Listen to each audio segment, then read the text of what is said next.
আমি সুকান্ত। আজ আমি তোমাদের রায়মার্টিন প্রশ্নবিচিত্র থেকে পরিবেশের পঞ্চম শ্রেণীর পরিবেশের 19 নম্বর মডেল সেটটি সলভ করে দেখাবো। তো চলো, 1 নম্বর দেখো, গঙ্গা হলো নিত্যবহ নদী। 2 বঙ্গভঙ্গ আন্দোলন হয়েছিল 1905 সালে। 3 সুন্দরবনের সবচেয়ে বিখ্যাত প্রাণীর নাম হলো রয়্যাল বেঙ্গল টাইগার।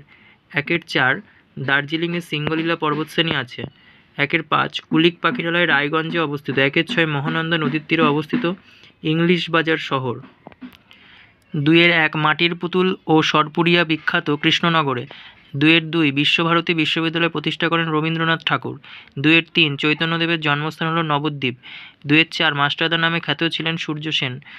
5 বিশ্ব পরিবেশ দিবস পালন করা হয় 5ই জুন। এটা 5ই জুন বিশ্ব পরিবেশ দিবস পালন করা হয় 5ই জুন। আচ্ছা, 6 স্বাধীন ভারতের প্রথম প্রধানমন্ত্রী ছিলেন জওহরলাল নেহেরু। 4 ধান কাটা ও ঝাড়ার আধুনিক যন্ত্রের নাম হারভেস্টার। 2 শিক্ষক দিবস কোন দিনটিতে পালন করা হয়? 5ই সেপ্টেম্বর। 3 একজন মহিলা স্বাধীনতা সংগ্রামীর নাম কল্পনা দত্ত। 4 ডিভিসি এর পুরো কথাটি হলো দামোদর ভ্যালি কর্পোরেশন। 5 একটি লুপ্তপ্রায় মাছের নাম হচ্ছে ন্যাদোস খোলসে। 6 কোথাকার চা পৃথিবী বিখ্যাত? দার্জিলিং।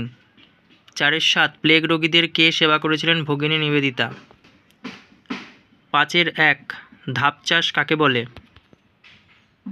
পাহাড়ের ঢালু জমিতে সিঁড়ির মতো ধাপে ধাপে জমি কেটে চাষ করাকে ধাপ চাষ বলে। এই চাষ করলে বেশি জায়গা পাওয়া যায় চাষের জন্য। 2 ঘুনি কি? দেখো, ঘুনি হলো বর্ষাকালে মাছ ধরার জন্য স্রোতের মুখে বাঁশের শলা দিয়ে তৈরি যে বিশেষ খাঁচা বসানো হয় তাকে ঘুনি বলে। স্রোতের মুখে ঘুনি বসালে জলের সঙ্গে মাছ ঘুনির মধ্যে ঢোকে, কিন্তু বেরোতে আর পারে না। 3 পর্বতের মাথায় বরফ জমে কেন? দেখো, উপরের দিকে বায়ুমণ্ডলের চাপ কম চাপে বাতাসের আয়তন প্রসারিত হয়, আর এই প্রসারণের সময় বাতাস ঠান্ডা হয়ে যায়। এই ঠান্ডা হওয়ার মাত্রা এতই বেশি যে মাত্র 10,000 ফুট ওপরে সব জলীয় বাষ্প জমে তুষার কণায় বা বরফে পরিণত হয়। তারপর দেখো 4 ঠেসমূল ও শ্বাসমূল কাকে বলে? দেখো, ঠেসমূল ম্যানগ্রোভ অরণ্যের গাছগুলিতে ঠেসমূল দেখা যায়। তার কারণ জোয়ার ভাটার জলপ্রবাহ সহ্য করে যাতে গাছগুলি সোজাভাবে দাঁড়িয়ে থাকতে পারে, তার জন্য যে মূল দেখা যায় তাকেই ঠেসমূল বলে।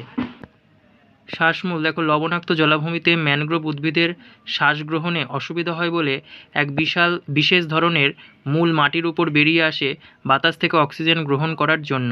এগুলোকে শ্বাসমূল বলে।